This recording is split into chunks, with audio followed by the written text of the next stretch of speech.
Good night to every single one of you who tuned in here for another night of advancing the cause, for another night of We Need the Truth. Tonight, we're going to be talking about quite a lot that has been happening um, in Guyana. And yes, we are concerned about what is happening in Guyana because every day when a wrong is done to someone, it will affect all of us. So we have to talk about it. We have to speak out on these issues. I know that we are running kind of late in our start, but you know what? Um, Later on time, we have the message for you. And so tonight, I have quite a few distinguished persons who are joining me here again for another episode on advancing the cause. But before I bring them on, I just want to share very quickly some happy birthday shout outs to some persons who would have celebrated birthday during this week, starting last Wednesday to today, Wednesday. Happy birthday to all of you. And I trust that this year will bring you much success. And then, of course, while we're on that happy note, we are saddened. We as a country, we as a Caribbean, we as an entire universe, because I'm not sure that there are too many countries across this world that this young child's death has not touched. And so we're saddened by the fact that a young life has been snuffed out and persons are trying to tell you all kinds of Nancy's story. But you know what? We'll get down to this in a few. And so, good night to everyone. I know that we're not going to wait for the live to build up because I know many of you are already logged on. And so I'm going to bring my guest out here. We have three persons joining us. Of course, you know, we have Dr. Mark Devonish, who's always here. And of course, we have the evergreen, ever ready, always on point, always on time, Apostle Nigel London. And then, of course, we have a terrorist among us, quote unquote. She has been given that nickname by this installed regime, Miss Robin Simon. They're going to be joining me here this evening so that we can talk about this. And here she is smiling. Robin, good night to you. And I just gave your new name to our audience viewing us here. You're going to tell us a little bit about that too. Um, I am looking for Apostle London. I know he was with us just now, but I guess he's going to be on in a few. And Dr. Mark Devonish is going to be joining us. But as we're here already, Robin, uh, oh yes, my ever ready, evergreen, ever on point, always on point, my good friend, Apostle London. He's here with us too. I'm not sure where is Dr. Mark Devonish. I'm not sure. Maybe he's getting some difficulties logging in. But we are going to talk while he is coming in. Folks, again, welcome to Advancing of the Cause. And like I said, you're always welcomed here. Whenever I need you, I will call on you, even if it's at the last moment, because I know we stand for what is right. We stand for the truth. We stand for justice, regardless of who you are in society. We call it out when it's not right. And so tonight we want to talk about we need the truth. And you know exactly where we're coming from when I talk about we need the truth. Um, Over the last two Wednesdays ago at this time, all of us were frantic, all of us were excited, all of us were eager. There was lots and lots of anxiety flowing through our minds because there was a little girl, 11 years old, that was reported missing. And while she was reported missing by her grandmother, and her parents were there, and her other relatives were there, and lots of everybody came out there in search of this little girl, the police were standing guard in front of this building while the cry was out there for a little child, 12, 11 years old, at this time, 2 Wednesdays ago. Your thought, Apostle London? Greetings to you again, and certainly I'm overjoyed to always have an opportunity to speak to things of or matters of national interest. In this case, it's of international interest. Mm-hmm. And to, of course, Robin, I'm so happy to have the moment to sit with both of you. I may have been chosen to be a special man tonight, hence Dr. Definition not here. So I'm sandwiched between two wonderful ladies.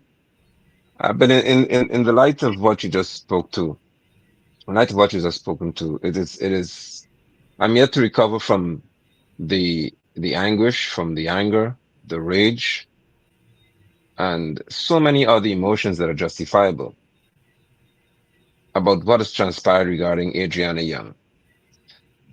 I would be 50. I'm 51 years old because this month actually, the end of the month, I'll be 51. And I never thought a day would come in my life when I could witness an assistant commissioner of police doing that which I saw Mandel. I never dreamt that the people I would normally look to as those who are vested with authority to protect children, protect Guyanese. I never thought that they can gather in such numbers to protect the interests of an individual, and that was not a child who was missing. Or maybe a group of individuals, and that was not the child who was missing. Further, it bothered me to know that a Guyanese innocent, in the light of all of the rage and the frustrations, could have likely lost his life. That being this person who was called Orlando by the police, and I found it doesn't even his name now. People were prepared to set up to frame another person Mm-hmm. just Mm-hmm. so that they can avoid Adriana Young being found in whatever state she was at that time. These are extremely troubling times. And so in the light of all of these things, I looked at it and I realized that our country is indeed in a spiral that the People's Progressive Party, I call it the People's Pathetic Party, they cannot rescue us from. They have created an environment in which lawlessness is most normal to those who should be law enforcers. And that's tragic. Nigel, as you speak there, this child is not related to me by blood, but she's our child. She's our daughter. Yes. It has taken such a toll on me that yesterday I was out of it. I was completely out of it yesterday. On Sunday, I was there and I was going through. And Monday morning, when I woke up Monday morning, there was a different feeling that would have taken me over on Monday morning because we know that we were preparing for this funeral on Monday. There was an intervention. There was no funeral on Monday. But while the family were preparing to put their daughter, to lay their daughter to rest on Monday, Sunday night, I saw vehicles passing with armed men, our joint services men, on Sunday night, Yeah. heading to Region 3 to the West Coast on Sunday night. Our Guyana Defense Force men, our police men, both regular and the tactical services unit, heading to Region 3. Are we to understand that we are not supposed to give vent to our feelings? Is that what we're supposed to understand? I mean, That's sorry. it triggers me off because what boils me is the fact that I'm trying to find out what was this child's last moment like, what her last moments were like. Was she pleading? No, don't do this to me. Please save me. Don't kill me. I want my dad. What were her last moments like? I mean, this is our 11-year-old baby that just wrote National Grade 6 exams, looking forward to having our results published, all eager and excited to move on to another phase of life. And heartless persons. Robin?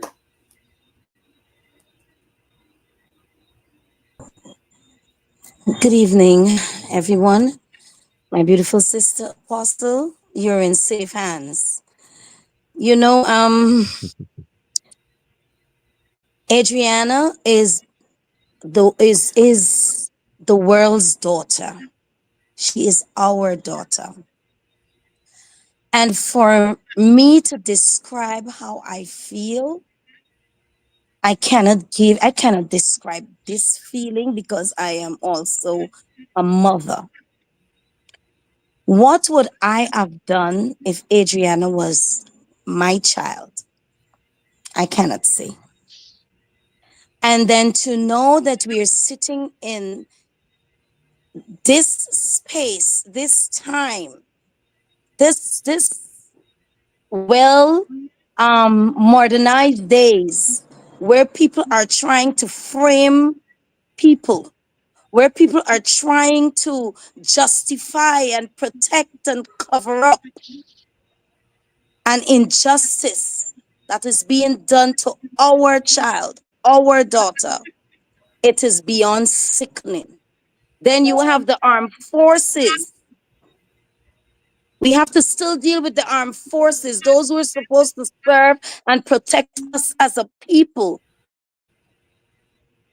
not doing what they're supposed to do. It's beyond explanation. So now it brings us to a state of recognition that we are not safe. We are not safe because the system has failed Adriana, has failed the young man who died in the same pool some time back, has failed the Henry brothers, has failed Boston, all the other children, Ramesh, all our other brothers and sisters. We have to go all the way back to Monica Reese and all the way back to Shaka Blair. Mm-hmm. The system Mm-hmm. has a problem, and by God's grace and God's willing, I am trusting and believing that all Guyanese will come together and stand up and vote this government out so that we can get to reform, restructure, retrain, put things in place for our joint services, our public servants, all our medical personnel, the fire servicemen, each and every person that living in this beautiful country of ours. We have to put things in place. We all have to agree that enough is enough and work on that because justice must be served for everyone, and we're gonna stand for that. Well, thanks, Robin.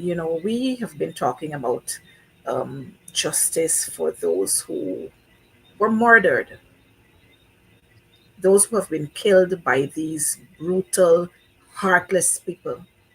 But we have to speak too about those who are alive, like Robin, who just last week she was in police custody again on a trumped up charge or a trumped up allegation, and then when we placed them on the back foot and demanded that they produce the video, produce the video, they couldn't produce a video, and all they could have done then was to release her.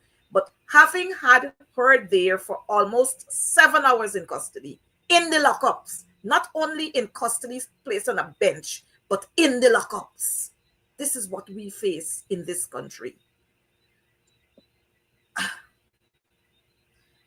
You have to be very mindful with what you say these days. But like I tell them all the time, I don't fear going into the lockups because the lockups they make for dog and cats. So I ain't fear going in there. And when I get in there, I will transform all those who are in there. So when we're coming out, it's an army I'm going to be coming out with. Even if I come out before them or they come before me, when we leave that place, they're going to be well indoctrinated. And I want Jack Bew to know that. I want Irfan Ali to know that. Priya and the whole side of them.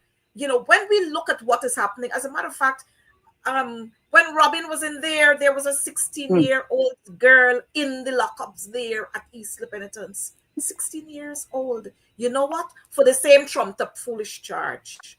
But we'll get into that a little bit more. We have to talk about Adriana. According to them, Adriana drowned. Adriana drowned.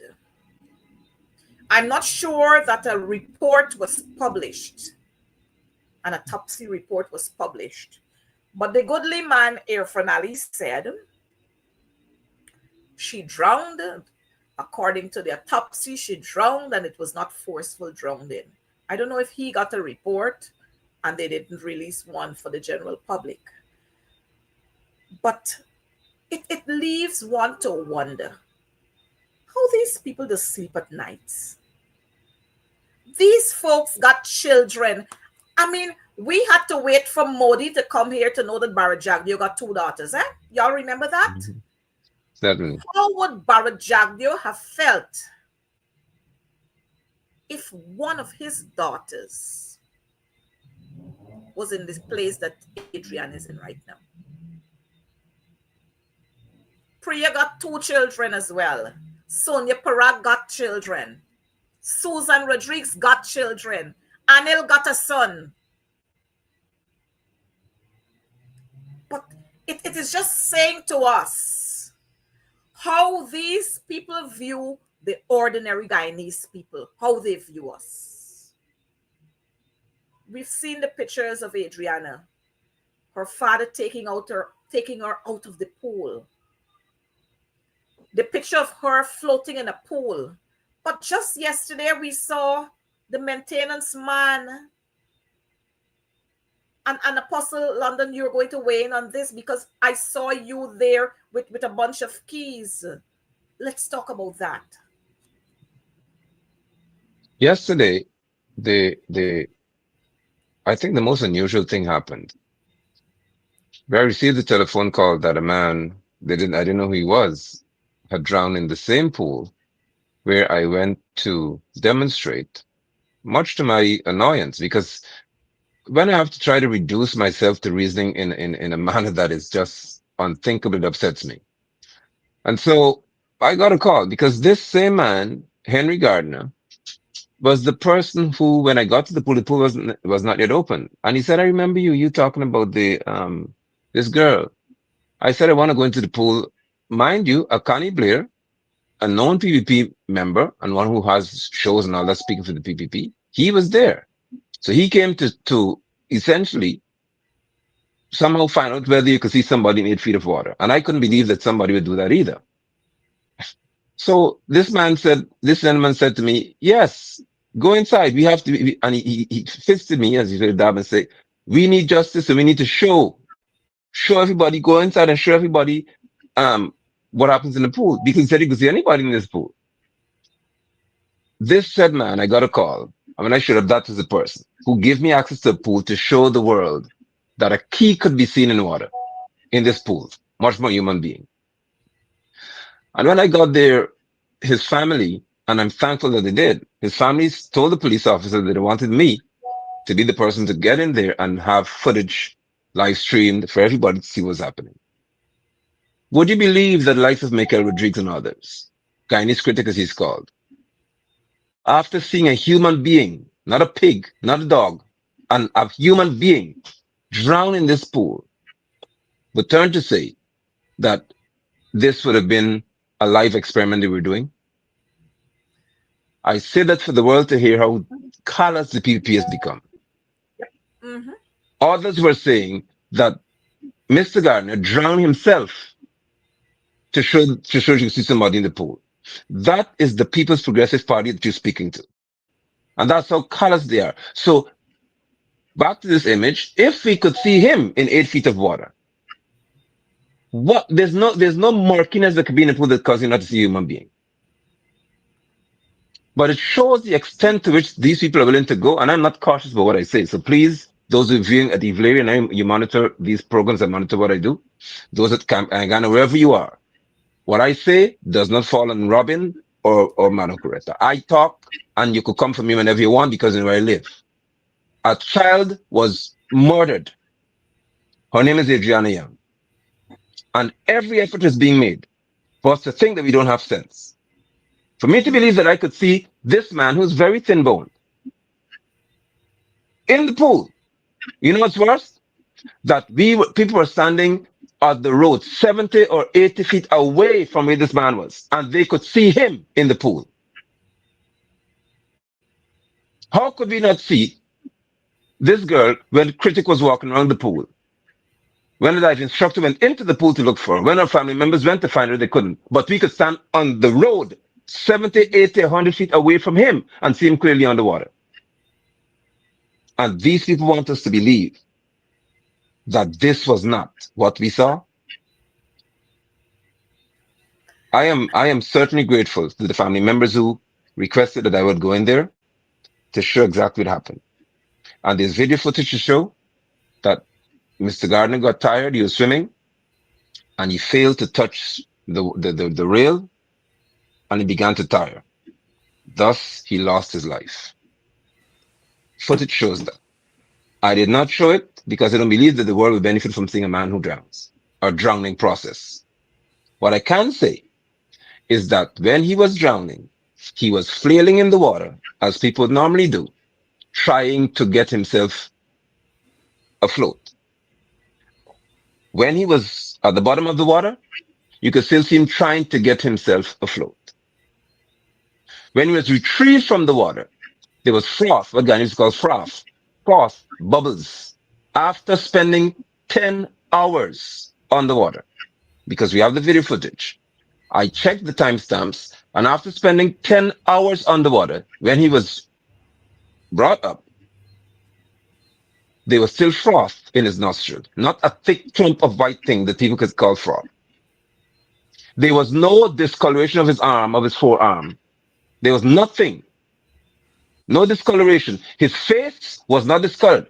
And chlorinated water, pools have to have a certain degree of chlorine to kill pathogens, kill bacteria, and so on. His face was not chemically disfigured after spending 11 or 10 hours on the water. Even more so, he was there from about 10 o'clock all night through the coldest part, and the Milas water is the hilly part of London. So he was on top of a hill, very cold area, all night, 1 o'clock, 2 a.m., 3 a.m., wee hours of the morning, he was there. There's no discoloration of his forearm, his face wasn't discolored, and doctors could, Ali could say, or others could suggest, that what we saw on Adriana's body was in keeping with someone who drowned. Do not insult my intelligence. She was murdered. And there's a lot more to be said as we judge the situation. But here you have the evidence on the screen. But the thing is, Nigel, and before we go on, let me welcome Dr. Definish here. We were having some really trying times to get him on, but I'm happy that he's here because he's going to talk to us on the medical aspect of what we're hearing and what they're trying to tell us. Here is it. We are seeing this young man, young man from Linden, who Mr. Henry, I think it is his name, who drowned there in the pool.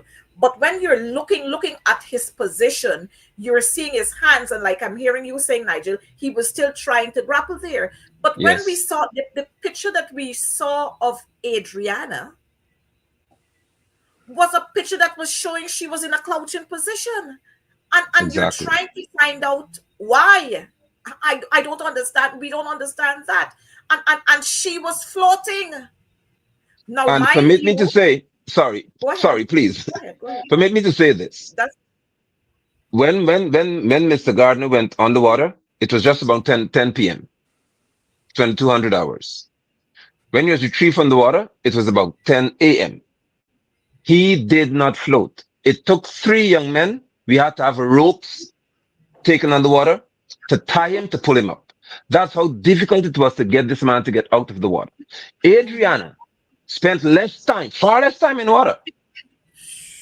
And she could float in less time than he did. Because you can only float when you drown after decomposition kicks in. The gases, of course, I don't want to do Dr. Definition's job, but I taught science myself. So I don't know. It's impossible for me to live in a country where a president, a man I call him paid to be president, could sit before the world and the nation and seek to insult us. Irfan Ali must know tonight on this broadcast that I did not attend Eiffel University. I attended a legitimate university and I was trained to teach high school science. Therefore, he can tell his batchmates in Eiffel University that you can drown and get up and rise within 5 hours or 4 hours. I, He I, can I tell them don't know. that. I don't know why these people feel, today I saw 1 p.m., 2 p.m., 3 p.m. on a program, and y'all know who's 1 p.m., 2 p.m., 3 p.m. That I'm talking about. Mark Phillips. He ain't got no portfolio. He can't make any decision. He can't do anything. He always sailing. No. But I saw him there on a program, and he was saying that we live in smart communities and smart societies and smart countries, but yet a hotel like Doubleday, they had no smart cameras. They had no cameras. Huh? So they're not living in a smart society. No, We, they're from the No Child Left Behind Society. I am happy you're saying that we're living in a smart society, smart wherever. But yet you got wrong footage from the police, eh? Where's Mandal? Now I just noticed, and I'm jumping here. I noticed yesterday whenever there was a wanted bulletin out for this nursing aide. We could find this nursing aide very quickly, but we can't find the persons who they claim to have thrown acid on the teacher and the three students. We can't find them. We claim to be living in smart, all these smart, but yet you could have given us wrong information that Adriana jumped in a red and black ram. I don't know what's smart about 1 p.m., 2 p.m., 3 p.m. But Mark, we're going to take some comments from you before we take Robin. Hi, good evening to everyone. Apologies for being late. It's completely my fault. I forgot to click enter studio, so that's why I wasn't there. I guess it's old age, and I guess it's one of the things that happens when you graduate as a scrape. It just scrape your brain out completely. Anyhow, I find this whole death of Adrian, I find completely mystifying, to be honest. And the reason I find it mystifying is that I would want to believe if I'm a grandma or a grandfather, I can't be a grandma unless I change my sex. But if I'm a grandfather, I take my grandkids to swim. If I cannot find them, the first place I will actually check is the swimming pool. So we have to assume that the grandmother did check the swimming pool. And we have to assume if she left the swimming pool, she was relatively convinced that she isn't in there. And I was absolutely completely surprised to see that they were able to find her afterwards. So that gives me the impression that she did not die in that swimming pool, as they would have actually seen her when they went there and inspect firstly. The other thing I find mystifying also is that as Apostle London was actually explaining, when you drunk, what actually happens is that all the air in your lungs is expelled because you don't get any air, you're submerged, so all the air is expelled. So what actually happens, you increase in weight because you're taking in water, and that causes you to actually sink. And what that causes you to actually rise again is a decomposition process. You produce gases like hydrogen sulfide and other horrible smelling gases, and inflates you, and that causes you to actually raise. That's actually out there. The first thing, I'm not really a pathologist, but I'm a doctor. I can have an understanding of how the human body works, and I find it completely mystifying. The other thing I find mystifying also is the discoloration. The discoloration would suggest decomposition. Why was she decomposed so quickly? Some people may argue that the heat of the day could cause her to decompose quickly. Some people may probably argue that the chlorine could cause her to decompose quickly. But then we have an identical case where a man drowned in Linden, and the process that took place with him is completely different from the process that took place with Adriana. So I am completely mystified, to be honest. I'm just, in my honest opinion, I feel something fishy took place, something underhand took place, and the installed government is trying to conceal it. The other thing I find mystifying also is that if you don't have anything to hide, you speak. And the lawyers for Adriana went to meet the commissioner of police, Higgins. And every question I asked him, he's pleading the fifth. Plead the fifth is what actually do in America. So I simply say, no comments, no comments, no comments. If he doesn't have anything to hide, he doesn't have to hide behind pleading the fifth. And I find completely mystifying also. Basic questions. Who's the investigator? Plead the fifth. What tests they'll actually do? Plead the fifth. Did they collect samples from the pool? Plead the fifth. He hasn't answered any question, and it's 13 days now since this girl died under suspicious circumstances, and we are none the wiser. We are none the wiser. I could imagine what pain our parents are going through, because I have a daughter, and if anything is to happen to my daughter, I would be absolutely devastated. I would be berserk. And to see actually making comments, Higgins actually making comments stating that the relatives of Adriana is questioning his integrity. He doesn't have any integrity to actually begin with. I don't know where you could question that doesn't actually exist. So this whole death is completely misfired. It's so coincidental that this man died in Linden. So we have a comparator. We could compare the process because they died under similar circumstances. They died in chlorine. They died in the same temperatures basically, because the temperatures in Guyana is very hot right throughout the country. So I'm completely surprised at the whole process. And I have an honest feeling that something on the hand took place. Robin?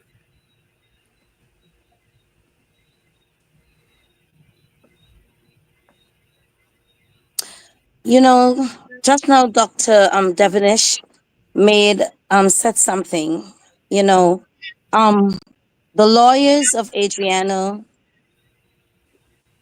family visited the commissioner, and one thing I couldn't get in my head, and I just realized that the commissioner could not have answered any question because he was not given the green light to answer. He could not have given an answer because he would have probably lost, he would lose his pension. He would lose his pension. He does not want to be in the bad books of his leaders, those who he responds to, those who he listens to, those who he acts on behalf of. But he came out after, the guy in the police force came out after with a statement, and I am quite sure the statement they came out with was one of the questions that was asked by Dr. Ted and his team. Listen, whether we like it or not, we can sit down all night, all day. The guy in the police force, unless we agree as a nation and as a people, I'm going to say this again, to make a change, to stand up for a change, the truth will just be something that will just blow by over each and every one of us when the day comes. Because it makes no sense what these people are doing. It makes no sense what they are saying. They are totally disrespecting the citizens of this country. They are totally trying to make us believe that we are fools. All of us did not go to university, but it seems as though common sense is not that common within the guy in the police force. And it doesn't matter how much degrees you have. You need common sense, a heart. It matters a lot. And it seems as though we are just heading down into a state of miserable crisis. When I say miserable crisis, we are already in a state of crisis, but I'm going to add misery to it because it is a burden we all are carrying in our hearts. It is a pain we have to feel every day. Those of us who are right thinking, our senses are in order. And we're seeing that they are just trying to make Guyanese believe that this child drowned. They're just trying to make us believe that this was an accident. And we must accept it. Now I'm going to ask, and I know that they're listening to us. I know they're monitoring us. When are you guys going to get it together? Ali, Jagdio, Ikins, the whole 9 yards back of you all. When are you all going to get it together? Do we have to lose more of our children? Do we have to lose more of our children? Well, I am not prepared to allow that to happen. I don't know about nobody else, but I am not prepared because it is a pain that we are feeling as mothers, as fathers, as brothers, as sisters. People cannot sleep. People cannot eat. Our entire life has been changed from the day Adriana's parents, from the time the father started to cry, from the time he said, I am feeling it in here. He keep hitting his stomach. I am feeling it. My child is right in there. And they did not pay him no mind, but they suddenly have the time and all the pictures of who wanted and who they charged with act of terrorism and who creating mischief and who inciting war and danger and public whatever, all these things. They can do all of that, but to do the right thing, which is the truth, they could not have done that. We need the facts. And we will not be silent until we get the facts and the truth of Adriana's death. And then we are going to go for all the others. So we need to find out. We need to get answers. That's what we want. We want the truth. Adriana's death. And I don't know which one of them will answer us, if they're going to answer us later tonight or tomorrow morning or wherever time. Maybe Adriana's death. another wanted bulletin. Was it an accident or a murder? Just tell us straight. Was it an accident or a murder? We saw coming down the line, persons kept pleading for a second autopsy. Why is it taking this government of Guyana, this installed regime? You don't have anything to hide. Why are you not granting the license? Well, why? I'm hearing the Minister of Health talking about this second autopsy looks suspicious. How you know about suspicious? What's suspicious in that? What are people gonna do? They're gonna put some cocaine in the child body, and when they open her again, they can see the cocaine. What is this suspicion you're talking about? Unless you know something that we don't know. Huh? You have absolutely nothing to hide. Why aren't you granting the license for the pathologist to come and perform this second postmortem, this second autopsy? Why? And so therein lies some darkness. In our churches, we would talk about light and darkness. So therein lies darkness. We heard rumors of persons trampling and touching and however we want to term it, with the body when the body was at a certain funeral home. There are rumors all around the place. And you're yet to find out if those rumors are true, if what was being said there, if it's the truth. It means that persons had things to conceal. But old people will have a saying, moon does run till day catch 'em, eh?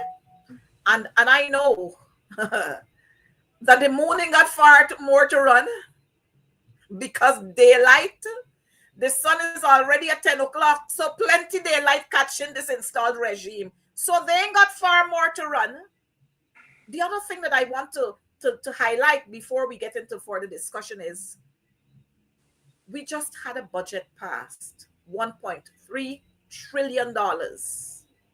But yet at the Georgetown Hospital, we don't have a scanning machine.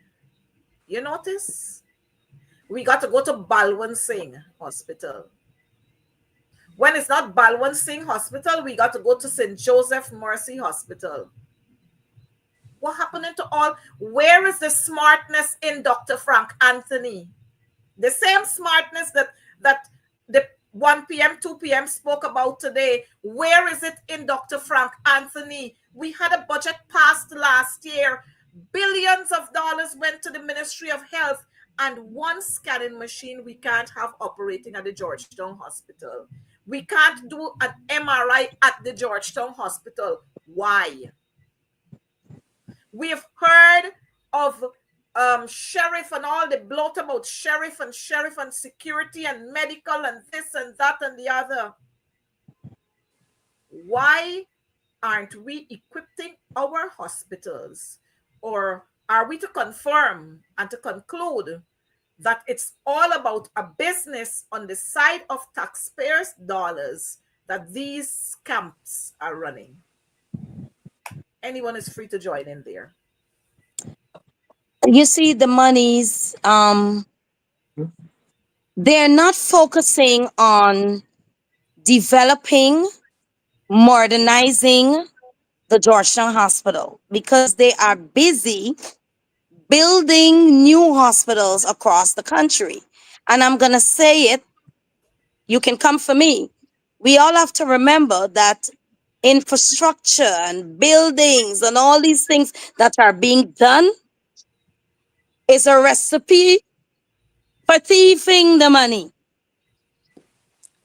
It is a recipe for pussery. It is a recipe for robbing the nation. Because why? I'm going to build a hospital in Enmore, 72 beds, according to what was said at an outreach at Victoria, a 72-bed hospital in Enmore. Then you're building a specialized children hospital somewhere at the back of um industry, not Monrepo, Better Hope, those areas at the back there. You're building another hospital somewhere in Diamond. You look at it. So the time you're going to take to modernize, equip, make sure the Georgetown Hospital, which is a hospital we all go to. Well, no, not now, not these days, because you have to be afraid. Robin, you can't go You're there. afraid to go to Georgetown Hospital. So if you don't have money, you don't have bargain. All right? It's either private or dead or fried. But you know, the ministers and the presidents and them, they would not worry because they have the resources to fly their children out of this country in the blink of an eye or take them to these big, fancy, high paying hospitals. But back to what I'm saying, if they are focusing on building hospitals across the country, they will have no money to have a scanning machine in Georgetown Hospital. These people don't care. And it is a fact. They do not care. They do not care. If I can comment and go Just back. before you go, Mm, Mark, just before you go mm. there, the children's hospital that we're building, and I'm using we here loosely. Now you're putting that hospital somewhere by industry side there. Is that a central point? Is that a central point? I mean, I went to the It will teachers be a central college. point because the infrastructure, all the work that is happening at the back there, all the lands that are selling at the back there, Exxon and all of them that their friends, family, and favorites at the back there is going to be the new front pretty soon that will be populated with all the PPP friends, family, and favorite businesses and all these big time things that will be. That's why they're putting it there. That So is why they're putting it there. Major infrastructure is going on at the back there. but then they, while it is going to be a central point for the three Fs and the elites, it will not be a central point for me. It's not going to be a central point for Apostle London. It's not going to be a central point for Robin Simon. It will not be a central point for the people who live in West Rumvelt and Northeast Le Penitence and the people who live at Houston and the people who live in Region 3. And so you try to think about and wonder what are the what was the thought behind where we're putting these hospitals. We have one at Bursiri that is being constructed at Bursiri, but you got one right at Lenora. Why not modernize what you have at Lenora, or decide that you're going to eventually move Lenora and make this one at Bursiri our central hospital? This is You the have same thing at one the back there list. that is CC understaffed. Nicholson.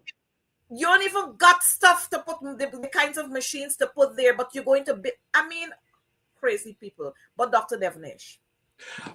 I would just 2 points I'm desperate to make. The first point is the first word I want to use is empathy. And I think empathy is a very, very important word when we're dealing with human beings. And I think it is more so important when you work in the health field. You must have empathy. Sometimes someone dies and the relatives will come to you. They'll be show anger towards you. Don't want to accept the fact that their loved one has died. And that's all part of the grieving process. But once you have empathy, you can actually understand, put yourself in their position, understand why they're expressing themselves in that way. And what I fail to see in Frank Anthony is a lack of empathy. If the relatives are asked for a second postmortem, they ask you, they tell you indirectly that we're not getting answers. So you as a doctor have to try and understand what these relatives are actually saying to me. They're not getting answers. Give them the report of the first postmortem, provide them with answers, and probably they wouldn't be in a position where they're questioning for a second postmortem. And that's the whole issue with Higgins also. He's saying they disrespected him.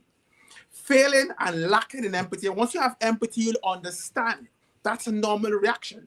As part of my job, sometimes I have to break some very bad news to patients' relatives, tell them that a loved one has died. And sometimes you find that they'll get angry with you for actually saying that. But due to the fact that you understand the grieving process and understand the grieving process has stages. First stage is denial. The second Denial. stage is anger.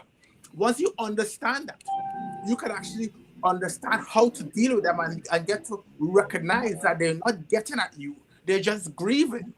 The other issue I want to raise is that the whole infrastructure works this installed government is doing is to promote and push corruption. Because if they were serious about the healthcare of the people, they would have done stuff to make sure that they have the healthcare become foremost. Look, we had a doctor the other day up at Mary who was talking, they don't have paracetamol, they don't have this, they don't have that, they can't flush it on it. How can you boast of having a first class healthcare when you don't have those things? Look at Georgia Hospital in a dilapidated state. Look at the other hospital, West Ham Hospital. So common sense will tell you, and they lack common sense. Common sense will tell you, you have to repair those that you have first before you actually go and build more. Because at the end of the day, the World Health Organization said recently that Ghana has a severe shortage of healthcare professionals. So when you're building these sophisticated hospitals, who you're putting to work in these hospitals? Who the hell are you putting to work in these hospitals? Let me tell you this, Ghana does not have a forensic pathologist. And that's very, very embarrassing. We do not have a forensic pathologist. Ghana only has one pathologist, that's Dr. Nielsen.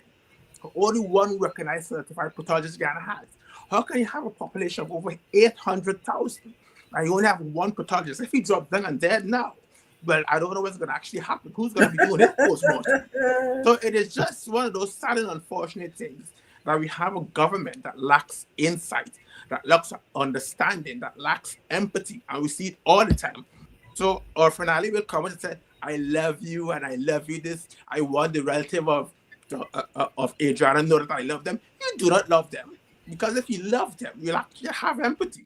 And nobody in PP is expressing empathy towards these people who are desperately grieving. And that's what we're seeing. When they ask for second post-mortem, they're not trying to be obstructive or difficult. They simply say that we're not getting answers. And that's the position the country is in right now. 13 days without answers. Well, And permit me. Oh, sorry. before you go, Apostle, everything that we're talking about here is just exposing how corrupt this regime is.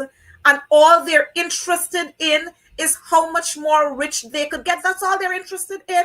They don't care about you. They don't care about me. They don't care about Adriana and her parents. Because if they had cared, Priya Manik Chan is the MP responsible for Region 3.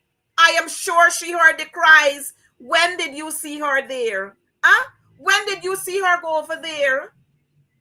Where was her voice? Huh? She should have been over there since the afternoon and use her influence to say we need to search this building.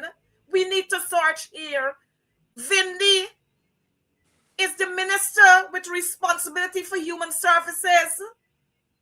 Where was was her voice all the time, and then all of them turn up there like as if there's some prince and princess and queen and whatever. No wonder the people had to chase them out. Where's your compassion? And you notice the female ministers of government, have you seen any statement coming from them? That's the people who love because we care.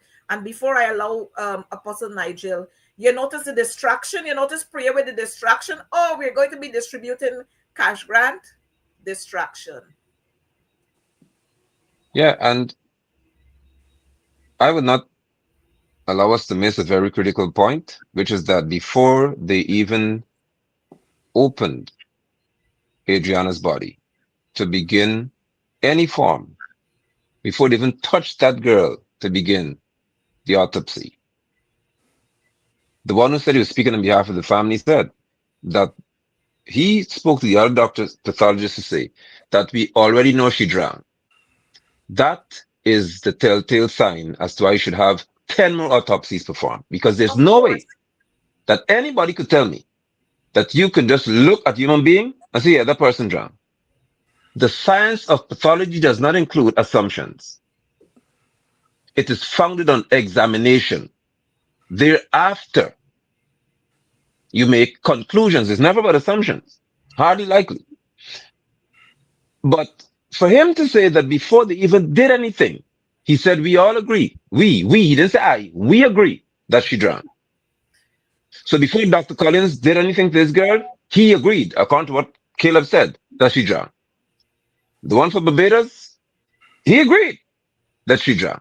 Mount Sinai, we all agree. So why we go to cut Adrian? Then don't cut the child open because she drowned. Further to that, Frank Anthony said that when all of this was finished, they gave the body to the family. But before it was through, they gave samples to the police who lied about where she was. They entrusted samples, tissue samples, which would be the last thing you have to hold on to if Adriana would have been buried. They gave it to the police, and that police left Guyana without any family member, without any independent group saying, listen, we're going to accompany you because this means so much to all of us. No, they sent the police again.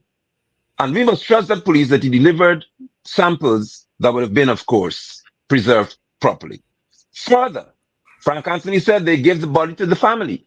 So if you bring another pathologist, we don't know what could have happened. That is insulting. It is disrespectful, and they should sue him for that statement because he's suggesting that Adriana's own relatives may compromise that child's remains. That's what he's suggesting, to the extent that it will affect any other results that it could be had. Well, Frank, let me give you a solution. All you had to do was let Dr. Singh accompany the pathologist. And you do your job because you should have been in the room in the first place. You, this time, show up in the room and you say, well, I will watch to ensure that they do nothing to this child. Do that then. Or further, you could publish or have someone publish the results of the first examination. So we can compare the first with what we have next. They did no such thing because they do not intend to do so. I would like to suggest to all Guyanese who are giving commentary in this matter to not just say that they said Adriana drowned. Adriana was murdered. And I'm not going to try to polish anything for any. That child was murdered because a diving instructor was present. The grandmother said that. He was teaching people to swim. And if a diving instructor can't find you in the pool, his license or anything should be taken from it. Even if he doesn't have a license, he should be banned from teaching anybody to swim. Because if you can't find my child in a pool, such a small area, how are you teaching them to swim? The man and others, the family members, went in along with a diving instructor. A swimming instructor, the one who's teaching the class. And they all searched. Then here came the brainless, bushy-headed moron to walk around the pool and say, it's clear. It's It's clear. so clear that there's no need to search. Now, sorry for screaming. I'm very angry. Believe me. Coretta, my sister, for the first time in decades, I stood in a public place, parking lot, And I wept bitterly when they found that girl because what I wanted to do, I'd be called a terrorist. I'd be called worse than Bin Laden. I'd be called, and y'all could jail me tonight because I'm telling you what I wanted to do to y'all. So I'm not recording here. I thought about my children, and if you even try it, you don't want to see the other side of me. There's not some child just talk about something. Oh, a little girl. These people had the nerve to send a moron to walk around thinking that listen, she's not here, so go follow Orlando somewhere because she's not here. She's nowhere in the pool because it's obvious that she's not here. That's what he said. Then you turn and tell me the water was murky. I want this boy to come and tell me to my face that the water was cloudy. That's what I want. I'm in a different headspace when it comes to dealing with these people because they think that they can bully, harass, and terrorize you into being quiet and being so cautious, lest the issue wanted bulletin. Well, want me all you want. I don't want you. You can want me all you want. You're murdering people. That's what happened. I'm trying to cover it. This is no game here. A whole human being, 11 years old, couldn't be found in that pool. And he said it is clear. There's no need to search. And then Frank would tell the people, that girl's family, that we gave you the body. So why would you want somebody else to come? Because essentially you don't know what could happen between now and man, come on, people. Come on, people. I implore you Guyanese to understand, especially Africans and also Indians, all foreparents didn't gain liberty from being soft and frightened. And if you teach me in school, y'all taught me in school that there was a 1763 rebellion and some other rebellion and some other rebellion. Rebellion is a term used in school to teach us how slaves get freedom. Now our constitution says, according to Anil and those boys, if you rebel, you're a terrorist. Well, our forefathers were terrorists then. And it tells me exactly what the PPP will call them. So don't tell me on Emancipation Day. Sorry for taking so long, but I'm mad bad here tonight. Don't tell me on Emancipation Day, Ali, don't even give a speech to anybody. If you're last in Emancipation Day, because we vote you out before then. Call election July. Don't wait till Emancipation Day. When I get mad, I talk fast. Don't wait for Emancipation Day. Because our forefathers were terrorists by your definition. Mm-hmm. So don't talk. Mm-hmm. Mm-hmm. I apologize, but I'm not bad. I vex bad for true. I vex really bad. Vex bad. Serious vex here. This child was That's what. murdered. I ain't gonna polish it off. Apostle London, you're not the only one angry. I think the whole gang is angry, and the evidence is what we actually saw. And then the police came with their aggressions and their guns and they fire shots. But just 2 points I would desperately want to make. Robson Ben, when Guyana was burning down with different fires all over, Robson Ben would just simply turn up there and sniff the air. I would tell you it's arson. It's an electrical fire. And it's over 13 days since this Double D's hotel burned down. And the Guyana Fire Service cannot tell you what caused that fire. It's clearly accelerants are actually used. And that's the easiest thing to actually detect. They cannot establish, well, they cannot tell us up to now, after 13 days, what actually happened to burn that place down. And that would tell me that was an intentional fire to burn evidence, to burn DNA, to burn toxicology, and to burn anything that would link Adriana to them. And Yep. that's why they can't provide answer. The other point I want to make, and desperately want to make, my understanding of terrorism has two facets basically. One, you commit an act, but two, it is based on a political ideology. It has to be based on a political ideology. Or So, religious. or religious ideology. So to actually go in the streets and burn buildings or whatever you do, that's not terrorism, that's arson or whatever you want to call it.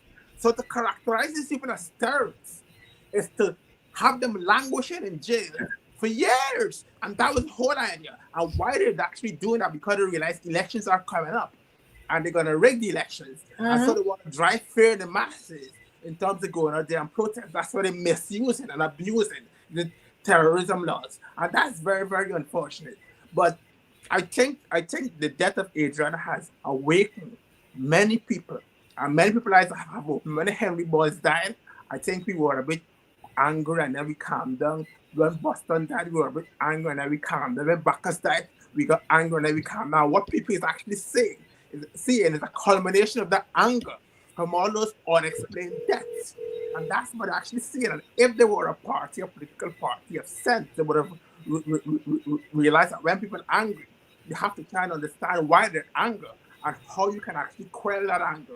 Because if you use force to fight anger, it's just going to actually get worse.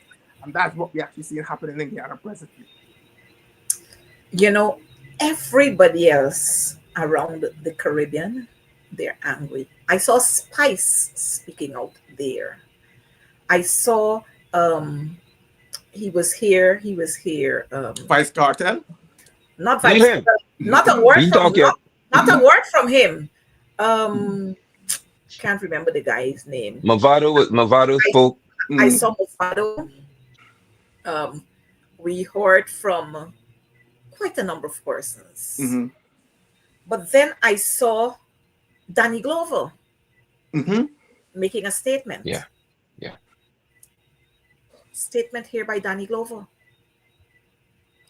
Everybody else seeing what is wrong. Everybody else are sympathetic and they want to see justice. Except the real murderers, the real sanctimonious gangsters, the real terrorists. You're hearing from them. They're alone in denial. And you know, I am saying mothers should be up. They should be so angry that they should be sitting outside of Frank Anthony's office whole day, every day into the night. Mothers should be so angry that they should be sitting in front of Clifton Hickins's office whole day, whole night at office of the president. Well, I know what party I'll go find Barrow Jack there. You probably got to wait till Thursday to find him. But mothers should be so riled up. It's one too much. While we're talking about Adriana, we got the two that were just murdered in Linden. And then we got the young man who was shot in his eye in his home. I mean, how much more of this are we going to sit and allow to happen? How many more? How many more times? How many more times we gotta be crying? I sometimes. Yeah, Madam MP, please, please, sorry for interjecting, but this is important. On the matter of Lyndon, I want you to know this because Priya needs to know this. Priya needs to hear the kind of care she has. That young man, Kian Fortuné, we call him Dan, not Ronaldo Peters, the other one who was shot in his eye by again, one clad in khaki clothing. Do you know that the children went, of course, the father is dead. So the children were taken today to get the Because We Care cash grant. They said, no, you just got enrolled in the school, so you're not qualified. You can't get this. Imagine that. Imagine that they did that to these children in Linden. They told the man's children, the father is gone. And the children were taken today to receive the cash grant. And they said, no, because you just enrolled in the school, you can't get this money here. Could we have the ages of those children if you have them? If you have Yes. 3-year-old who will be going off to nursery school this September. 3. We have a 10-year-old. We have I think it's a 7 or 8-year-old. They're small, all of them. They're all school-age children. But 7, 8, 10-year-old, they are all eligible for that benefit. Yes, they are from nursery. The 3-year-old we might have a little difficulty with. No, the child is going over to nursery. Oh, the child is going over to nursery, so that child is on the nursery school. Yes. Nursery. Yes. But yes. That child, we will have a little hiccups there with that child who's now going into nursery because the child's name is not registered in a register. It's not marked on a register. Hold on. The child is now going into school. So you might have a little difficulty there. And that is where the Ministry of Human Services should be kicking in. Right there. Right there. Now, since we're on this, I am hoping that since Adriana's name would have been in school, that her parents will get her monies. I'm hoping so. I hoping they ain't gonna say that the child dead because she ain't dead on off of her own or by natural causes. Let me say that. You know, sometimes when I get angry at talk out the term, I talk all kind of stupidness. But Adriana's name was marked in school. She is at a school. She just wrote what we call long ago common entrance. I hope they got she money waiting for she. For her parents. Go ahead, Robin. When the new registrant, those children who are going to be going into nursery school September, when they go to register the child into the school of choice, especially the nursery, their names are placed on a list and submitted to the ministry. So those children will also be getting the cash grant. And I'm going to say this. I do hope that these children will receive their money after this show tonight, because we're not going to take it lightly. We're not. We are not going to take this bit of information with a glass of water. We're not. So after this show, and I know they are listening, and Priya, know you and your crew, we were sending out an alarm, a warning. At least I am. You all please make sure these children get the money.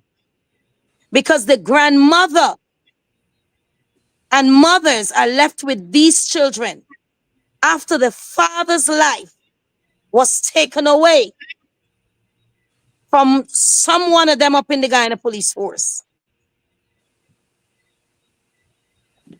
He was not a part of protest.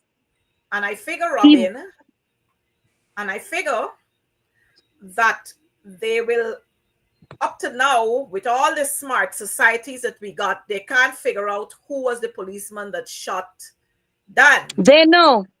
They can't. Well, they're probably not smart enough. They ain't got smart camera. They ain't got, that was the smart society and so on. So they will say that, oh, they're trying to view footages, and then you'll hear, well, they didn't have cameras there. The regular chorus that they sing, the regular lines that they sing from the chorus. But we will have to stand and ensure, because I'm hearing today, yesterday, I think I heard that too, Priya Manik Chand is saying, and you know, one of the things I keep saying to persons, these people, they're not qualified for you to call them no minister this and minister that. You got to call them by their names, because we saw and we heard the allegation there of, I'm going off a little, where Sonia Parag intervened when someone of their supporter got hold. She intervened and he was released. Well, Sonia, you intervening a lot of times, you mediating a lot of times, because the same thing when Sonia's niece was caught with cocaine at the airport, where she admitted that she strapped it onto her body, we were told that she had to go for medical evaluation. Up to now, we can't get a report. We can't get the report of that evaluation, but she was seen at the stadium at Prickett. But a man got a little spliff so, and he getting 3 years. So Sonia Parag and all of them corrupt. Every single one of them. The same thing we heard that Anil's driver, his bodyguard, whoever he was, he shot himself. We heard nothing else. That was all. He shot himself, full stop. Saturday also, and family members and guard and dog, they were all murdered. They can't find the persons yet. And so the PPP, all they're doing every day, all these folks doing every day, Barrett Jagdio and all of them. I hear Jagdio saying last week, Thursday, oh, they must release the footage of the young girl going into the car. They must release it, when he very well know that they ain't got no damn footage to be released. But they don't realize that their skirts are showing, the slips showing under the skirts. They're realizing that. And like Nigel said, call elections tomorrow morning and you're going to know where you're there. You call elections tomorrow morning. As much as You want to jump up and down to say, oh, the AFC and APNU and whatever. You call elections tomorrow morning. You'll see where you are. I have no respect for these people, you know. And I remember, I think last year or the year before, when the Honorable Aubrey Norton refused to shake the hand of Irfan Ali on Emancipation Day. You know, people jump up and this, that. Emancipation Day is the day when our foreparents were freed. Why I must hold the hand of an oppressor? Why I must shake the hand of an oppressor? Huh? Irfan Ali, when he gets into trouble, when Maduro hurting his head, you know who he just jumped to call? The Honorable Aubrey Norton. But on matters of national interest like this one here, you don't see it fit to call the leader of the opposition to let's sit, put our heads together, put a statement out there that will bring some ease and some kind of relief to the people of this country and elsewhere who are hurting. But let me tell you what, whether he wants to do it now or he wants to do it next week or he doesn't want to do it, he's going to be forced to do it at some point. Take this from me. He's going to be forced to do it. And while we're on that, let me just promote what we're going to be having tomorrow evening. Tomorrow evening, mothers, I want to see you out there at the Square of the Revolution because we will not be silenced. We are going to cry for our children. Too many of them are going down senselessly. Too many of them are not being allowed to live to show their full potential. And we got to stop it at a point. It must be stopped at a point. We don't have the kind of capacity to hold lemonade fundraising and all kinds of things. Our children, we don't have that kind of capacity to raise $10 million and $6 million. We are content with cooking our little cook-up rice and our saltfish and bake and our whatever to give our children to eat. And we want to see them grow and grow healthy and live in this country free like everybody else, like y'all children. So tomorrow evening, mothers, I want to see you out there at the Square of the Revolution where we're going to cry for our children. Every single one of them. All of those who would have lost their lives. And we have to cry with Adriana's parents. It is only if we cry together. And not only cry, but we got to cry and act. Then we are going to have justice in this country. I know tomorrow they're going to be out there in their drones, in all their unmarked vehicles and so, but y'all come, we welcome you because all of you who coming out there, you got nieces, you got nephews, you got children. So you come and join us too. And as long as I recognize you, I'm going to call you out. I'm going to call out the numbers on the vehicles and tell you, don't stay in those heavily tinted vehicles. Come out and join us. You know, I couldn't catch myself on that Thursday 2 weeks ago because my nephew, he wrote grade 6 exams at the same time with Adriana. And it could have been my nephew because he lives on the West Coast. It could have been him. Who feels it, knows it. But some of them ain't got no feelings for other people's children. And let me go this far to say, because it's a black child. Let me go that far. And you're going to hear tomorrow morning or later tonight that I'm a racist. But I don't care. I just don't care. Because, you know, Indar lives right in Tushen. Not a word from Indar. Y'all recognize that? Except to say that he's going to sue Pandit Ubraj Narayan because Ubraj called him out. Right in Tushen he's living. Not a word. Right in Tushen he is living. He has not even made an effort to go to visit that family, Adriana's family. Wow. And these are the people who want to come to tell us about they care about what or who. Look, let's go on. I was just a bit mystified just now when they were saying in Linden they don't have any CCTV cameras, so they don't know who shot. I think his name is Don Johnson, if we remember the name correctly, with the guy that got shot in his eyes. But common sense would tell you. Common sense would tell you that, well, not common sense would tell you, but anybody that knows about guns will actually know that when a cartridge leaves a gun, there's a mark on that cartridge. So every gun has a unique identifier on that cartridge.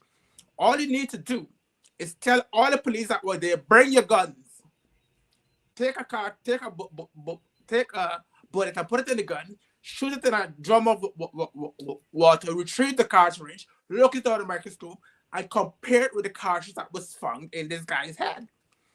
It's as simple as that. You don't have to have CCTV cameras because we know for a fact, we don't have to reinvent the wheel as such. We know for a fact that every gun has its own unique identifier. And you can actually use that to actually identify the gun. So it's absolute nonsense that actually talking, but they don't have cameras. The fact of the matter is that the police shot that boy and they don't want to take responsibility for that. You know, we're going to have a guest joining us. He's going to join us for a couple of minutes. And Robin, while you go on, we're going to have another guest. So Philip, you're going to allow this guest to join us.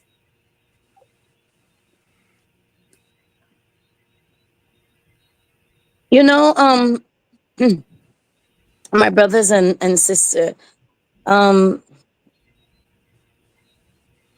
when Quindon Bacchus was murdered, the police officers, the Guyana police force, elements within the Guyana police force gave two statements. Mhm. They could not have justified these statements, and they came up with a third statement. When they decided to charge Christophe, when it was clear as day that they lied on Quindon Bacchus, nobody came to see Quindon's mother. Mm-hmm. Nobody came to see Quindon's father. No Mm-hmm. minister, no president. Akins came the Sunday, the Saturday morning, I think it was, after Quindon was gunned down at the back of Haslington. We saw Akins. Mark came the crusade, the morning of the crusade morning we had, Golden Grove Market Square. He turned up and made a set of promises. And I figure his bosses were angry with him because he made promises that were never, sorry, fulfilled. Um the Home Affairs Minister came on the 28th of June, the biggest protest. That was the last protest when the news was published about Christophe being on house arrest, and then Christophe was seen with his bag around his shoulder, hanging, whatever it is that sparked that protest. They do not visit people's families.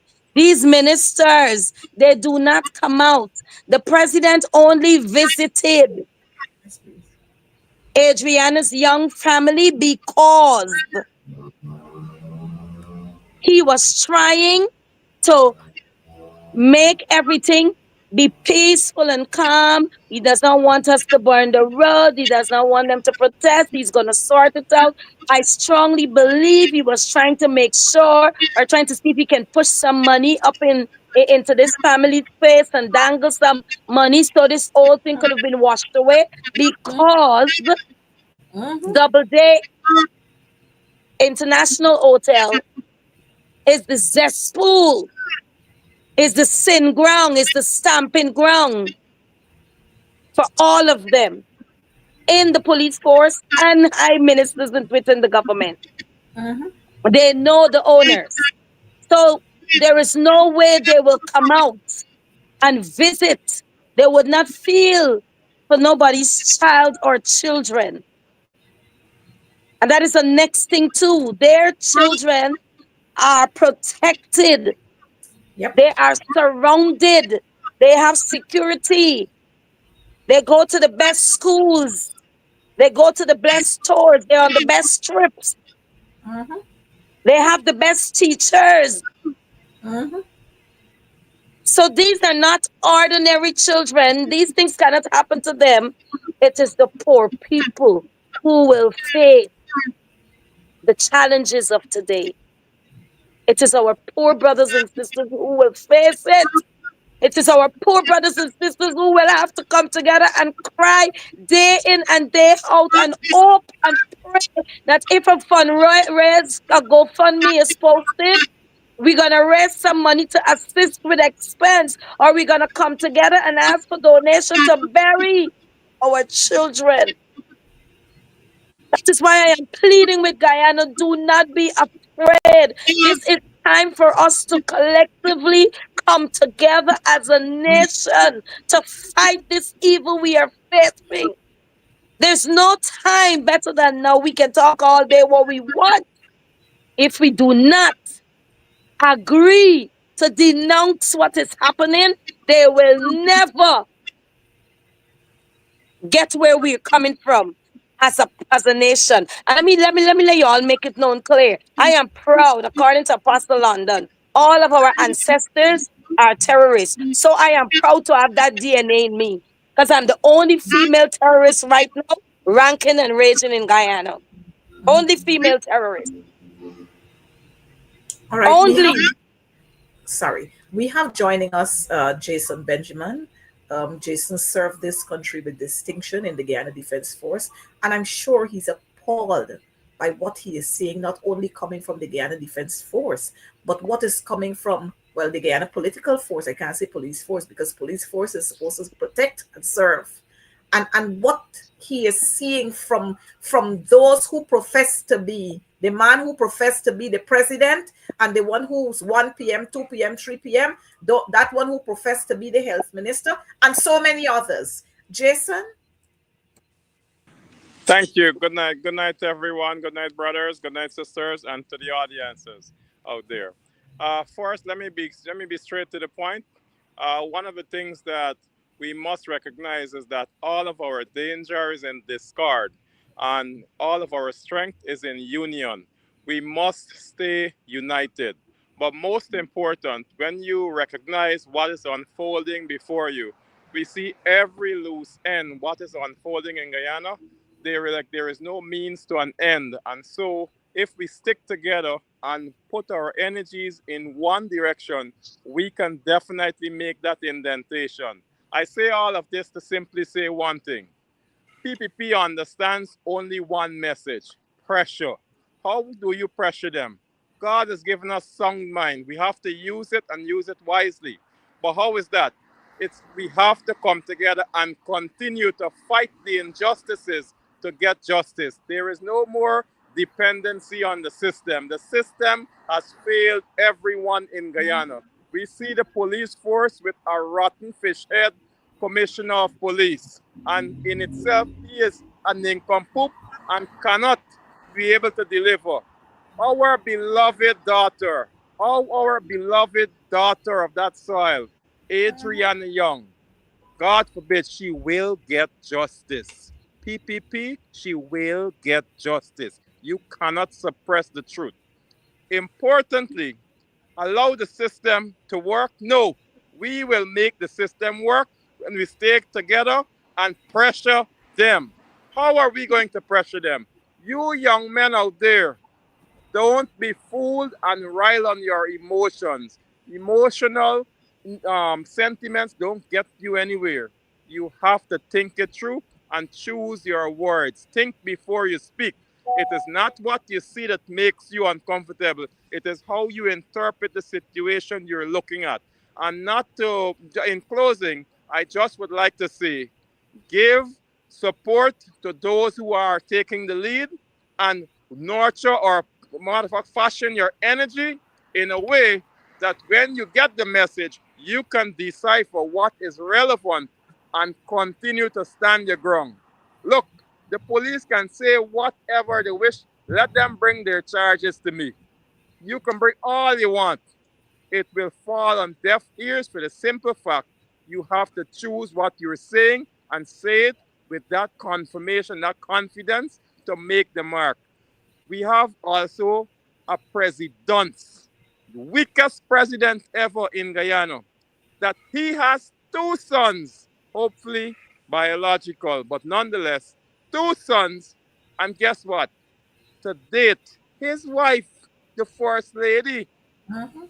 came Not a- out after the fact, long after, to say she is giving sympathy after After. that confusing pathologist report, verbally, of course. But guess what? The greatest fruit for any woman is the fruit of their womb. And so, together, let us continue to stand in the gap and support the family or the parents of Adriana Young. We will not give up. Never submit to psychological pressure by the corrupt PPP regime and the police that is trying to desperately cover up the gruesome murder of that little child. Do not give up. Thank you. Thanks, Jason. And Jason is always watching this program. And as a father, I can understand how he feels as a father. And that is why he said he wants to be here tonight. And this is what we have to do. If we were to come out and stand with each other, the PPP would understand. They would read the script, they would get the message along. But you know what? They've gotten accustomed to us making noise for 2 mornings and then we stop. Making noise for 2 mornings and then we stop. Look, folks, we've got to be out here and we've got to be so riled up that you don't have to do anything else. Our silence alone should cause these people to tremble. And I want to again promote tomorrow, especially you, our mothers, we want to see you out there. Come with your white rags. Come with your white tops. Come with your white pillowcases, your white sheets. And let's put them out there because we're going to lay them on the ground for our children. We must put them out there. And we don't have to always shout. But if we stand out there and we stand at other points, they will understand that we mean business, not busyness. We mean business. And I'm so proud of Adriana's parents when they would have refused the blood money that was being offered to them. I'm so proud of them. You don't want their monies to bury your child. We don't want it. Even if all of us got to put $100, we can put it. I'm so proud of them. And I'm so proud of the aunt who reminded Irfan Ali that you are a scrape. You are a tug. I saw you on videos. There are videos to show. I don't know if the operator got a video to show us, but he must be reminded. We saw the people at Bushlot when they created havoc there. You remember? When innocent school children were injured and we heard nobody classifying them or categorizing them as scrapes and thugs and hooligans. We saw policemen running for their lives and men behind them chasing them with cutlasses. But you know what? A certain group of people, when you can't control us, you brand us with all of these names. And then you paint the picture as if, nobody else is supposed to associate with us. All the energies that Irfan and Jagyu and all of them got to unleash the poison on Guyanese, go and unleash your poison on Maduro. Go there. Go by the border. Our sons were shot there. Up to now, we know what happened to them, what kind of medical treatment, whether they were granted counseling, whether you hear nothing about them. Well, when we talk about them, we got to remember the helicopter crash. Up to now, well, you hear the black box was damaged. And Jason, you as a military man, you would be able to tell us better. Yeah, I would like to comment on that, and thanks for the opportunity. Guyanese, do not be fooled with what the PPP is trying to push onto the nation as though, it's some crash. They know the truth. And of course, the Guyana Defense Force is placed in a capacity to defend the territorial integrity of Guyana. But guess what? What do they support? They support substandards, and we can go on to so many other ills. But specifically to that issue, the PPP knows exactly what unfolded. I would not say it here, but they need to come out and tell the people the truth. You understand? What they are purporting is not so.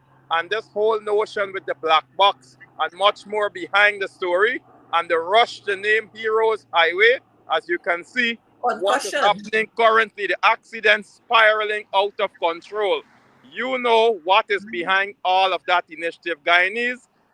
Stand your ground and stay focused. The Guyana Defense Force has let us down as that service that should be defending our territorial integrity. Likewise, we are seeing where the police came out, the same the same liar set of people came out to say, oh, the Venezuelans are not doing X and not doing Y, and they're standing up. A point to note, that's rural conflict. The police force is responsible for internal security, not Right. border defense and so on. That's the task for the military. And so they are mixed up with their roles. And you're seeing it is confusion, role conflict, trying to cover up all sorts of things. But my deepest sympathy to those families, because the GDF and Omar Khan, the chief of staff, knows exactly what happened to these men, as well as, do you hear about the survivors? Where are they? But yet they can walk as though business as usual. Who was rushed to be promoted? Who was trying to be denied promotion? And all the confusion behind it. But we know the truth and it will come forth. Thank you. Yes, so there's so much more we can talk about, because from one thing it leads us into another, it leads us into another. Mark and Jason and Robin and Apostle, you're gonna have to come back here, because we gotta talk some more about education. We got to talk about this education sector. We got to talk about all these schools that are being constructed, and the schools that we have, and all the standards falling off, the roof falling, children got to cover with umbrella. We got to talk some more about this, and let Priya know that while she's busy on, I don't know if it's Ozempic, wherever, I don't know what she's using. She's busy looking, trying to get herself wherever, and neglecting the nation's children. We gotta let people understand that these people don't care about us. They don't care about us. They don't care about our children. And I have a philosophy. If you don't like me, I don't like you. Simple. I can't like you if you don't like me. Because regardless of what I try to do for you, you are not going to appreciate it because you don't like me. So if you don't like me, I don't like you. And so when I saw Irfan Ali extending, could you imagine Irfan Ali extending an invitation to me to go to morning breakfast on Labor Day? Y'all could imagine that? He want to make me Samhain sister. Huh? That's what they want to make me. Because Irfan don't like me, Priya don't like me, Joseph Hamilton don't like me, Kwame don't like me, none of them don't like me. But they're inviting me to morning breakfast at 7 o'clock on Labor Day. On Labor Day. I have been General Secretary since 2006. From 2020, when they regained office by fraudulent measures, I have never been invited to any morning breakfast on Labor Day. But in 2025, you're inviting me. For do what? Huh? To do what? The courts of Guyana would have pronounced on the case between GTU and the government. The judge there made a pronouncement. He said the government was wrong to stop the deduction of the Jews. To date, from last year, February, when a conservative order was put in place, and then we had the final judgment in April. To date, they have not reinstated the deduction of the Jews. To date. And these are the people who talk about democracy. Wow. They've not reinstated the deduction of the Jews. And every time when we won the first aspect, they went to the appeals court. We won it in the appeals court, and they have not yet. And then they're inviting me to breakfast. Could you imagine that? When you want to see my union, the union that represents teachers in this country, fall on its face, when you want to see 15 employees, and their families on the breadline, you invited me to breakfast? To do what? To do what? And And it just goes to show how disrespectful these people could be. But I've been saying it, but let me say it now to you folks. Irfan, Bharat, Priya, Sonia, whoever, don't take God out your heart to invite me to anything because I'm not coming. I am not going. I will not be in any place with you folks. Don't invite me. You know, since Priya returned to office in 2020, the GTU has always had a relationship with the Ministry of Education. Like everything else, we're partners. You Right. know, we used to have our International Women's Day, World Teachers Day, and so on. You know, they've never invited the GTU. It stopped. Yes. But you know what? When we have our activities, we are much more professional than that. We've extended the invitations to them. So Saddam Hussein, as Chief Education Officer, he came. The DCO admin, ACOs, and so on, we extend the invitations to them for them to come because we're not stupid and bad-minded like them. But Right. you see, these people, they don't like when you talk about their wrongdoings. If you don't want people to talk, Priya, get it right. If you don't want people to talk, Irfan Ali, get it right. Don't get petty as if you're related to Uncle Johnny. Don't get petty. Do the right things if you don't want people to talk. But I just needed to let that out there because I don't want them to invite me. Don't invite me to no breakfast, no lunch, or no. Don't invite me. Because you're going to put no kerosene and no nothing or mentholated and no nothing for I drink. Don't invite me. I don't trust you, so I will not come. When you can deliver and deliver properly, I will start considering it. Until such time, don't extend invitations to me. You notice as a parliamentarian, I don't go nowhere when they got this the parliament celebrating 60th anniversary, wherever. I don't go. You can't make me no laughing stock in the parliament and disrespect me in the parliament, and then you invited me to this, that. What a crazy. I could drink wine in my house. I could fry whatever chicken, wherever. I could do it in my house. I could eat it where I live. And you know, if we were to adopt these same kinds of measures, these people would get to their senses.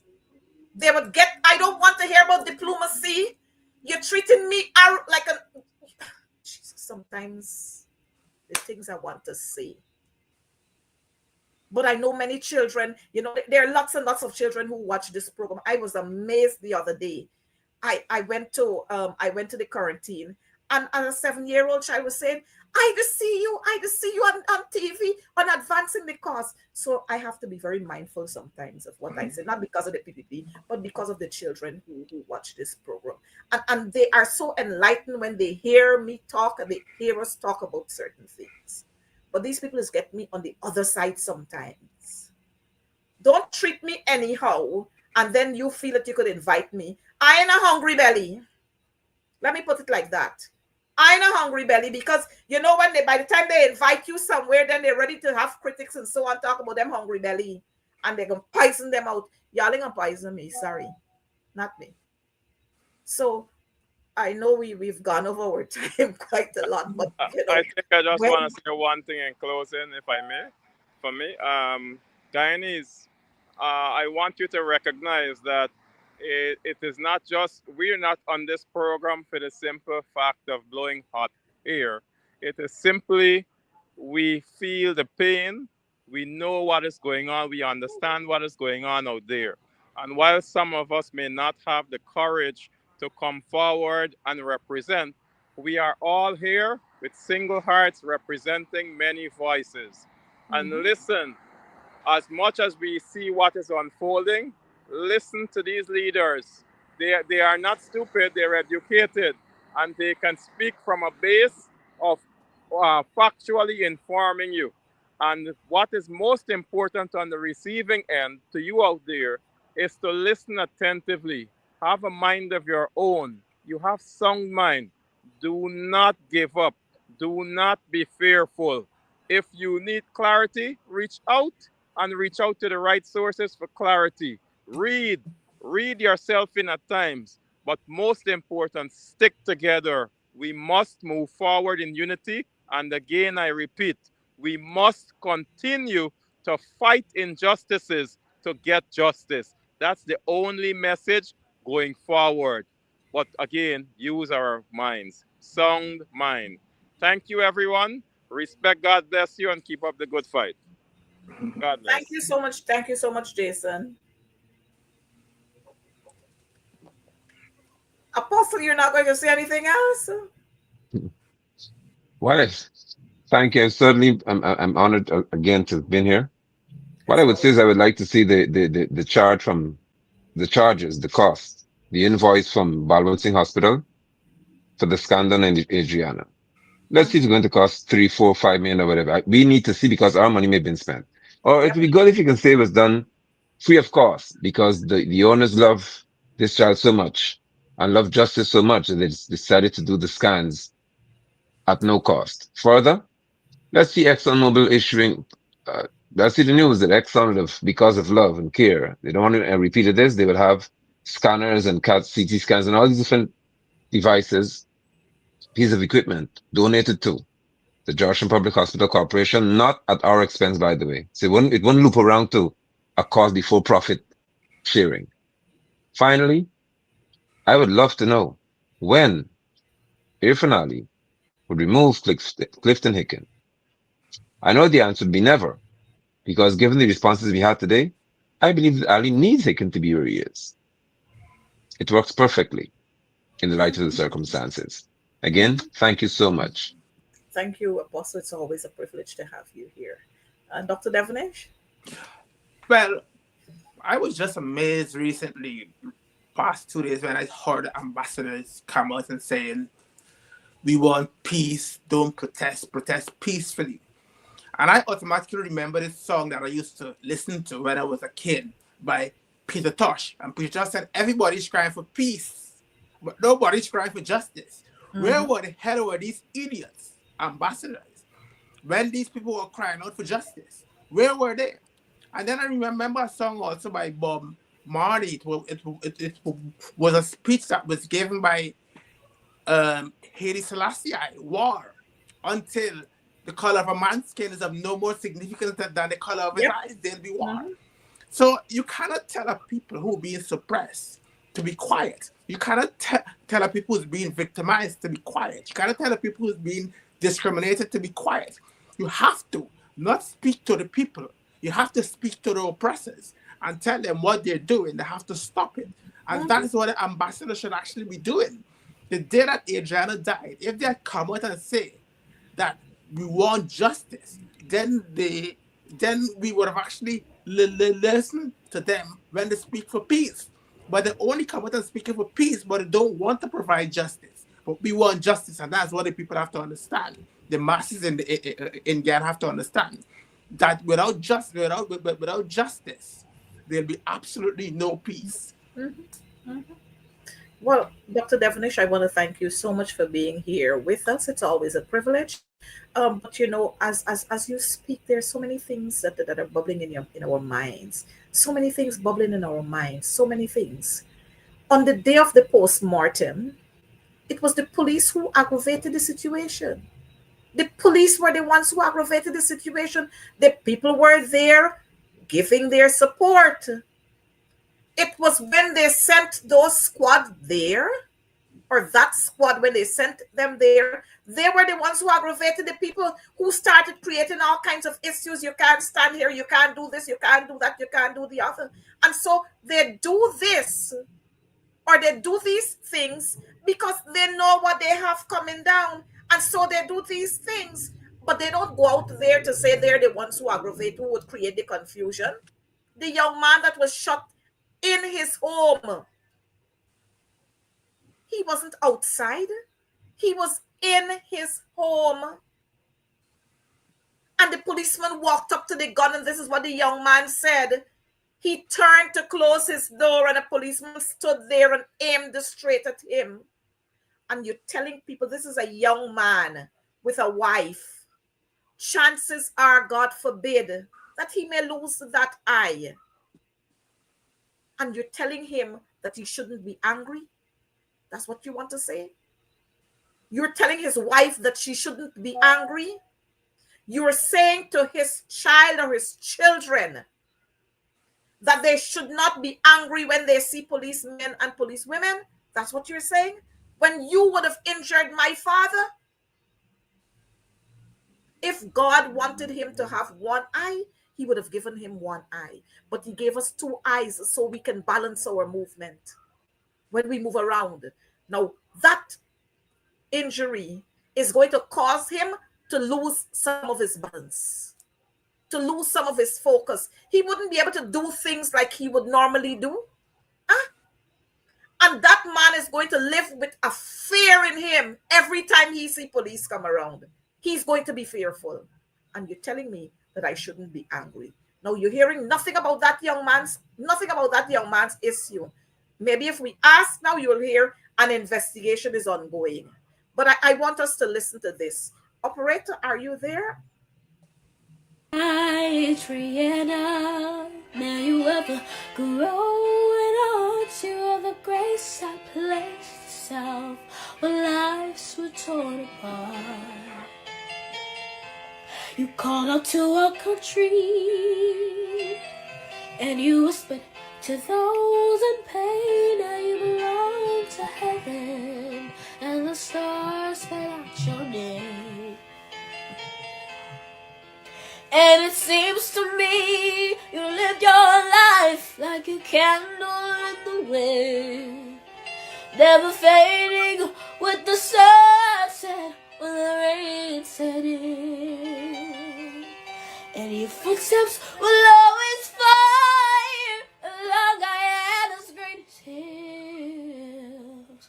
Your candles burn out long before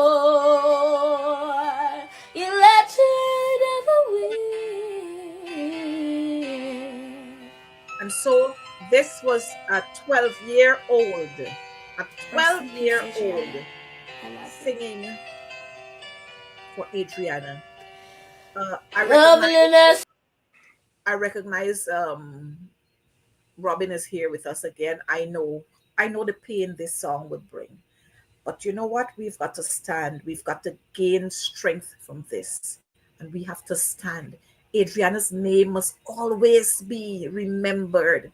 We must always see that smiling face. We must use this here as the stepping stone for our real freedom, for the freedom of our children. I'll take Robin and then we'll close.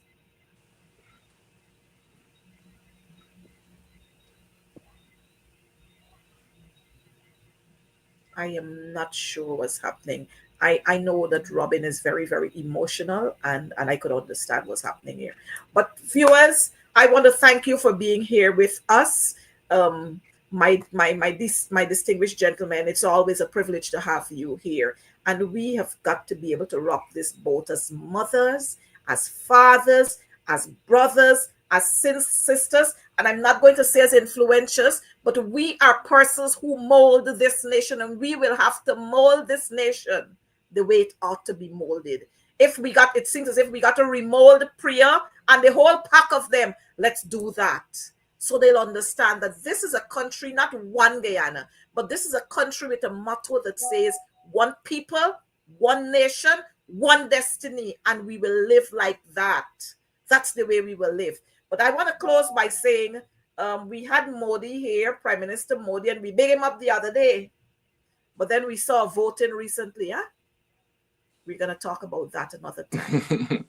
Folks, this is all the time that we have here now. God bless you all. And let's continue to support Adriana's family and all the other families in this country. Do have a good night. Bye-bye.